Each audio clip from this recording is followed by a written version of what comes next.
Барлықтарыңызға сәлем. Бүгінгі біздің тақырыбымыз бұл 5-ші нерв, нервус тригеминус, немесе үшкіл нерв дейміз. Жалпы үшкіл деп тұрғандықтан бізде яғни 5-ші нервтің, яғни нервус тригеминустың өзінен 3 тармақ тарайды деген сөз. Қандай тармақтар қазір айтамыз. Негізі бізде всегда білу керек нәрсе бұл нервтің мидан және бас сүйектен шығатын жері. Енді 5-ші нервтің мидан шығатын жері бұл көпір мен, яғни понс, және миышықтың ортаңғы аяқшаларынан шығады. Яғни гастеров түйінінде орналасады. Ал гастеров түйінінің алтыншы атауы бізде ганглион семилунарий деп аталады. Енді мидан талқыладық. Енді бас сүйектен шығатын жері. Айтқандай бізде 3 тармағы бар дедік, яғни осы әр қай тармағы әр бөлек тесіктен шығады. То есть қандай тесіктерден? Бірінші тармағы бізде фиссура орбиталис супериордан шығады, екінші тармағы форамен ротундумдан шығады, және үшінші тармағы форамен овалидан шығады. Бас сүйекті естеріңізге түсіріп көрсеңіздер болады. Енді 5-ші нервтің ядролары. Негізі сіздер көпірді, понс, жалпы ромб шұңқырын еске түсіретін болсаңыздар, бұл сіздерге қиындық туғызбайсыз. Жалпы бізде 5-ші нервтің 2 ядролары бар дедік, сезімтал және қозғалтқыш. Бірақ сезімтал нервтің өзінде 3 ядро бар дедік. Ол бізде нуклеус понтинус, нуклеус мезенцефаликус және нуклеус спиналис, яғни ортаңғы миға тартатын ядро. Және қозғалтқыш ол нуклеус моториус. Қазір тоқталып кетеміз. Міне, бұл жалпы 5-ші нервтің сызбасы, сұлбасы деп айтайық. Негізі бізде 3 тармақтар айтып, V1, V2, V3 деп тұрғанымыз. Сәйкесінше бізде міне, бұл жерде бізде қалай иннервацияланып көруге болады. Значит, V1, яғни бізде бірінші тармағы, нервус офтальмикус. Ол бізде маңдайлық бөлімді, көздің қабақ, яғни пальпебра, және мұрынның ұшын, мұрынның терісін, тестілемелі қабығын иннервациялауға қатысады. Ал екінші нерв, бізде нервус максилярис, ол бізде айтып тұр, яғни жоғарғы жақ сүйекті иннервациялауға қатысады. Жоғарғы тістерді, соларды барлығын иннервациялауға қатысады. Ал үшінші нерв бізде нервус мандибулярис. Нервус мандибулярис бізде төменгі жақ сүйекті иннервациялайды, тілді, құлақтың жартылай бөлігін және кейбір мойын бұлшық еттерін иннервациялауға қатысады. Енді біз бірінші тармақ тоқталамыз. Бізде бірінші тармақ нервус офтальмикус, фиссура орбиталис супериордан шығады дедік. Міне бізде миышық, бізде көпір деп алайық, және осы жерде бізде айтылған 3 сезімтал ядроларымыз және бір қозғалтқыш ядро. Бізде нервус офтальмикус пен нервус максилярис толық сезімтал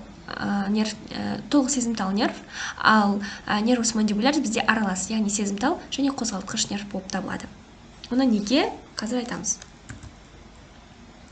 Енді бірінші бізде нервус офтальмикустан бастаймыз. Негізі бізде нервус офтальмикус, жаңағы форамен орбиталис супериор, форамен орбиталис супериордан шыққаннан кейін бізде негізгі 3 тармақтарды береді. Қандай тармақ? Ол нервус фронталис, нервус назоцилиарис және нервус лакрималис. Яғни нервус фронталис бізде маңдайлық нерв, назоцилиарис кірпікті мұрындық нерв және лакрималис көз жастық нерв. Енді бізде нервус фронталистің өзінде бізде 2 тармақ береді. Қандай тармақ? Нервус супратрахеарис және нервус супраорбиталис. Яғни нервус фронталистан ол форамен супериордан шыға отырып, мына суреттен қарауға болады. Міне, мына бізде форамен орбиталис супериор.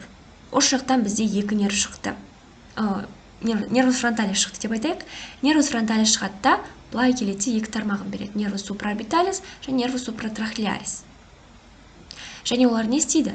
Қабақ бар ғой, қабақ, пальпебра. Сол үстіңгі қабақтың конъюнктивасын, біз конъюнктиваны көзде айттық, конъюнктива не істейтінін айтқанбыз қызметін. Сол конъюнктиваны, үстіңгі қабақты иннервациялауға және оның терісін иннервациялауға қатысады. Қазір оны міне. Үстің қабақтың ішкі бөлімін, конъюнктивасы мен терісін және де маңдай теріні иннервациялайды. әрине, өйткені ол маңдайға кетіп барады ары қаратай. Ал супраорбиталис бізде ол да маңдай теріні толығымен, және үстіңгі қабықтың конъюнктивасымен терісін, және синус фронталис, яғни пазухалар болып еді ғой бізде синус фронталис деген. Сол бізде соны сілемейлі қабығын иннервациялауға қатысады. Яғни фронталисті жаттау оңай, яғни супра-супра деп жаттаймыз, супратрахеалис және супраорбиталис. Келесі бізде назоцилиарис. Назоцилиаристің өзінде бізде 4 тармақ береді. Ол нервус инфратрахеалис, нервус этмоидалис anterior et posterior және нервус цилиарис longus. Енді оның инфратрахеалис бізде нені иннервациялайды? Үстіңгі қабақтың, яғни пальпебраның медиальды жағынан терісі мен конъюнктивасы иннервациялайды. Бірінші біз жалпы нені айтпас бұрын, мен сіздерге осындай бір айтқым келіп тұр, бұл нервтер қалай орналасқан, орбитадан шығып жатыр олар, орбитада қалай орналасқан айту керек. Мысалы қараңыздар, мынау орбита деп алайық, мынау көз орбитасы. Мынау жерде бізде екінші көз орналасады, екінші көз орбитасы. Мына жерде екінші көз орбитасы деп елестетіп көрейік. Мына жерде мұрын.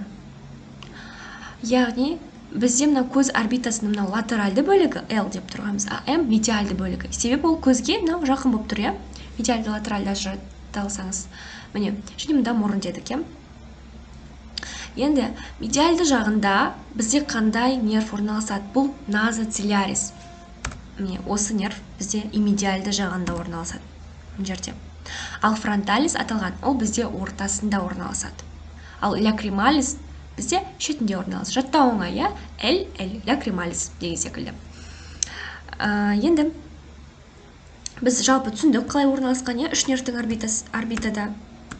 Міне, фронталис мұнда орналасады, назоцилиарис медиальды бөлімінде, ал лакрималис бізде латеральды бөлімінде орналасады. Түсінікті, Енді аталған бізде жаңағы фронталис бізде 2 тармақ береді дедік, супратрахеалис, супраорбиталис, назоцилиарис бізде де 4 тармақ береді дедік, Енді қараңыздар, инфратрахеалис тармағын береді. Инфратрахеалис тармағы. Міне, ол бізде жаңағы үстіңгі қабақтың медиальды жағынан терісі мен конъюнктивасын иннервациялайды деп тұр. Яғни ол да бізде үстіңгі қабақтың не медиальды деп тұр. Себебі неге? Себебі ол медиальды жағында орналасқан. Түсінікті. Конъюнктивасымен иннервациялайды деп тұр. Енді келесі бізде этмоидалис anterior et posterior. Ол, яғни этмоидалис деген соң бізде торлы қабақты еске түсіреміз, ал торлы қабақ бізде мұрынмен байланысты, себебі бізде ламина фиброса жақын орналасқан мұрынға. Енді нервус этмоидалис anterior et posterior бізде мұрын қуысының қабырғаларын, мұрын ұшын, терісін иннервациялайды. Неге? Себебі қараңыздар. Мына жерде назоцилиарис деп ойлайық, ал енді мұрынға кету оған оңай ғой, Мына жерден алады да мұрынға тармақтар береді екен осындай. Бірден мұрынға тармақтар береді. Енді соңғы бізде тармағы бұл нервус цилиарис longus. Нервус цилиарис longus еске түсіреміз көзді, көз алмасының қабықтарын дейді. Яғни көз алмасының қандай қабықтары бар еді? 3 қабықтары бар, Соны еске түсіреміз, және де қарашық бұлшықеттерін. Яғни қарашық бұлшықеттер мен айттым, бізде мускулюс сфинктер папуле және мускулюс дилататор папуле дедік, Осындай бұлшықеттерді иннервациялауға қатысады. Көзді айтқанда осындай нервтерді қосып айтуға болады, сезім мүшелерін жазғанда. Енді біз бірінші тармағын талқыладық, яғни нервус офтальмикусты. Енді бізде екінші тармағы бұл нервус максилярис.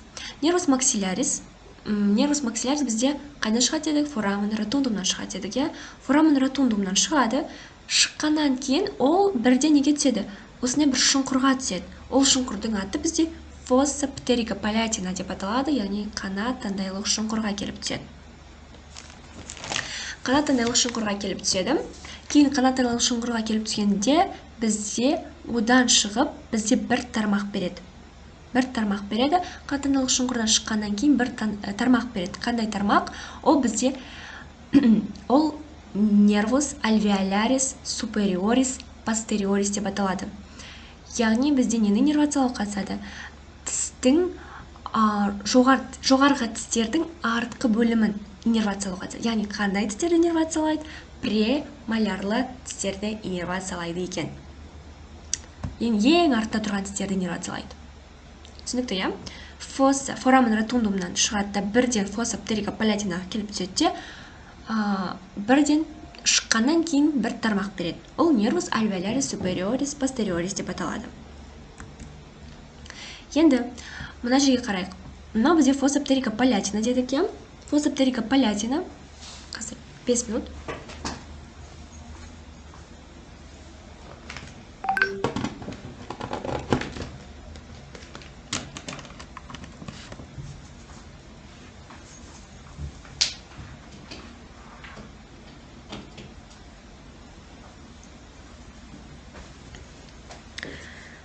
Енді біз айттық, бізде мынау фоса птерика палатина, қарамен көрсетіліп тұрған.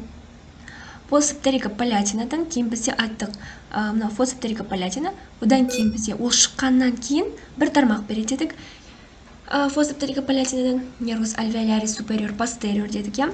Және де ол ары қаратай бізде 5-ші нервтің 2-ші тармағы нервус максилярис, ары қаратай бізде нервус форамен инфраорбиталиске кіреді. То есть, қараңыздар, міне мынау бізде форамен инфраорбиталис. Ол жаққа кіреді. Кейін ол жаққа кіргеннен кейін бізде барып нені иннервациялайды. Осы форамен инфраорбиталистан шықпай тұрып, яғни мынаның ішінде болып тұр, иә? Әлі ішінде ол шыққан жоқ. Ол шықпады әлі. Ол мынаның ішінде болып жатыр. Ішінден бір тармақ береді. Қандай тармақ? Ramus alveolaris superior medius. Яғни нені иннервациялайды? Малярлы тістерді иннервациялайды. Міне мына жерде бізде иннервациялады, яғни артқы тістерді, енді мына жерден шықпай тұрып, инфраорбиталистан шықпай тұрып, нені жаңағы малярлы тістерді иннервациялайды. Енді оны айттық, нервус alveolaris superior mediusті иннервациялайды дедік, сонымен қатар тек қана тістерді ғана емес, ол қызыл жиекті, яғни гингиваны, денталистерді иннервациялайды.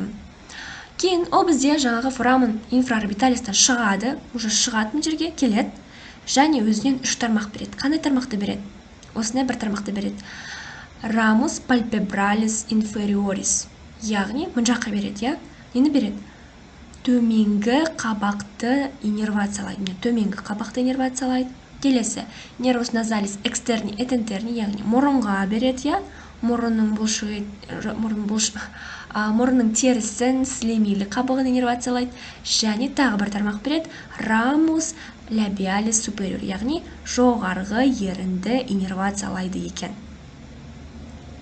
Енді қараңыз, бізде артқы тістерді иннервациялады, ортаңғы тістерді иннервациялады, енді алдыңғы тістерді иннервациялау керек. Сол үшін ол тағы бір тармақ береді. Он тармақтың аты бізде ramus alveolaris superioris anterioris деп аталады. Яғни күрек тістер мен ит тістерді иннервациялайды екен осынша. Айта кететін жайт, бізде жаңағы ramus alveolaris superior posterior және ramus alveolaris superior medius бір-бірімен анастомоз жасайды. Негізі барлығы бір-бірімен анастомоз жасайды. Осылайша бізде тістердің барлығын иннервациялайды екен. Анастомоз деген не? Анастомоз деген бір-бірімен осылай қосылып кету болып табылады. Енді бізде жаңағы форамен ротундумнан біз осы тармақ кетті дедік, жаңағы осы тармақ кетті дедік, және мынау тармақтар кетті, бірақ тағы бір тармақты ұмытпау керек.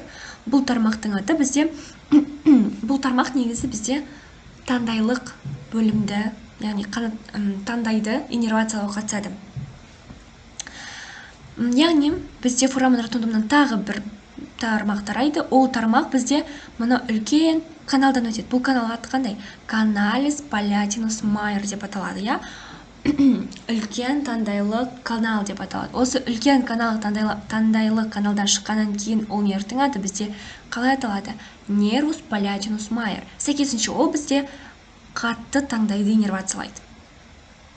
Ал одан бізде кішкентай ғана тарайтын бұл кететін каналдар, бұл каналис палатинус минор деп аталады. Ол бізде нервус палатинус минор болып табылады. Ал ол уже нені жұмсақ таңдайды иннервациялайды. Сонымен қатар бізде жаңағы мынау форамен инфраорбиталис, яғни мынау осы инфраорбиталистан бізде тағы бір тармақ тарайды. Шыққаннан кейін ол мынау емес, просто мен мында сызатын едім, бірақ бәрі бір-бірімен араласып кетпес үшін, сіздерге түсінікті болу үшін бөлек-бөлек сыздым. Осындай бір тармақ тарайды. Бұл рамус зигоматика. Зигоматика деп аталады, жалпы зигоматикус деп аталады, нервус зигоматикус. Бірақ нервус зигоматикус бізде 3 тармақ береді. Нервус зигоматикус темпоралис, яғни ары қарата неге самай бөліміне барады, самай бөлімін терісін жалпы соны иннервациялайды. Келесі нервус зигоматика фациалис, яғни мынау бізде щеки дейді ғой, алмаларымызды иннервациялайды, қыздар румяна жағатын жер. Және нервус зигоматика лакрималис, яғни ол бізде нені иннервациялайды? Көз жағы жас безін, яғни гландула лакрималисті иннервациялайды екен. Түсінікті, иә? Енді бізде 3-ші тармақ кетті. Біз 2-ші тармақты қарастырдық. Енді соңғы 3-ші тармақ бұл нервус мандибулярис деп аталады. Оның шығатын жері қайда? Foramen ovale деп айттық, иә? Енді оның бізде айттық аралас деп айттық, иә? Сезімтал және қозғалтқыш ядралары да бар, талшықтары да бар. Сол себепті ол аралас. Ең бірінші біз қазір сезімтал несін? Иннервациясын көреміз. Немен қозғалтқыш дегенді мен қызылмен бердім, ал көк деген сезімтал бұл көкпен белгіледім. Енді негізі біз бірінші көреміз. Нервус мандибулярис біздіңше тармақ береді, ол нервус букалис. Нервус букалис ол да бізде нені иннервациялайды? Алмаларымызды, щеки дейді ғой, осы румяна жағып жатқан жерді иннервациялауға қатысады. Келесі бізде тармақ нервус лингвалис. Яғни аты айтып тұр, тілді иннервациялайды, бірақ дәмсезу емес. Ол біздің тілдің 3-тен 2 бөлігін, яғни 3-тен 2 бөлігін иннервациялап, тек қана дәмді емес, ол тек қана ауырсынуды және температураны иннервациялауға қатысады. Келесі бір тармақ бұл нервус альвеолярис inferior. Яғни біз жоғарғы жақ сүйекті айттық, жоғарғы жақ нерві бізде нені иннервациялады? Жоғарғы тістерді иннервациялады. Ал төменгі тістерді әрине бізде мандибулярис иннервациялайды. Ол бізде жалпы барлық төменгі тістерді, олардың гингивасын, қызыл жиекті, денталистардың барлығын иннервациялайды. Бірақ ол жағы тістерден былай шығады да, ары қаратай неге барады? Төменгі жақ сүйектің бізде анатомиясын өткен кезде сүйектердің остеологияны сендер менталис, яғни foramen mentale дегенде өткенсіздер. Ол міне мына жерде орналасады, прям төменгі жақ сүйектерде орналасады осындай тесік. Соны барып иннервациялайды екен. Жалпы бүкіл теріні, төменгі жақ сүйектің терісін сөйтіп иннервациялайды екен. Бұл шветтерді иннервациялайды. Және тағы бір тармақ тарайды, бұл бізде нервус аурикуля темпоралис деп аталады. Енді айтып тұр, ол яғни самай бөлігін, яғни құлақты иннервациялайды. Яғни одан да бізде бірнеше тармақтар тарайды. Рамус аурикулярис, рамус meatus acousticus externus деген секілді аты айтып тұр. Яғни ол бізде самай бөлімінің терісін, meatus acousticus externus сыртқы есту жолын иннервациялауға қатысады екен. Енді біз сезімталды талқыладық. Енді бізде қозғалтқыш қалды. Енді ойланып қарасаңыздар, қозғалтқыш, бізде не қозғалады? Бізде бұлшықет қозғалады, сәйкесінше бізде неге қозғалтқыш деп айтып тұр? Яғни ол нервтерді, яғни именно қандай бұлшықеттерді иннервациялауды қарастырамыз. Қандай бұлшықеттерді иннервациялайтын қарастырамыз. Енді қозғалтқыш нерв, талшықтар тарайда бірнеше тармақ береді. Бірінші тармағымыз нервус темпоралис профунда деп аталады. Нервус темпоралис профунда бізде жалпы самайлық бөлімдің, жалпы терісін, самай бөлімінің бұлшықеттерін иннервациялауға қатысады. Келесі бізде осындай бір тармақ береді, ол тармақ өзі 3 тармақ береді, міне осындай тармақтар береді. Ол бізде нервус тензорис тимпани деп аталады. Нервус тензорис тимпани бізде барабанный перепонка болады ғой, дабыл жарғаға. Сол дабыл жарғаған иннервациялауға қатысады. Ал нервус тензорис велипалятини, ол бізде керісінше, ол уже жағы таңдайлық, яғни таңдай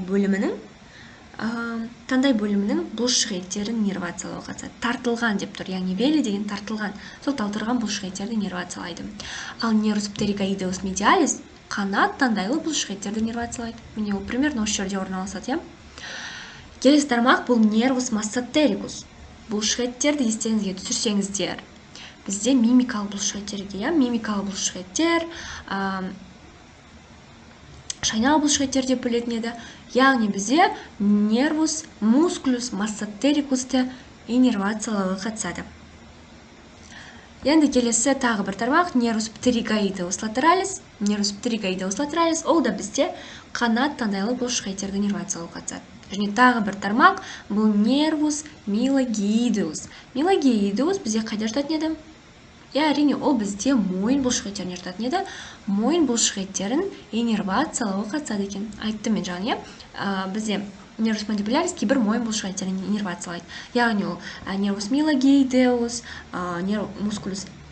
мускулус дигастрикусты, мускулус милогеидеусты иннервациялауға қатысады екен. Міне осылайша біздің сабағымыз аяқталды. Негізі қатты қиын емес, 5-ші нерв, бірақ нервтердің ең қиын ішіндегі осы деп айтады. Бірақ меңгеріп алсаңыздар бәрі оңай болады. Оңай түсіндірдім деген ойдамын. Сол кері байланыс күтемін. Рахмет.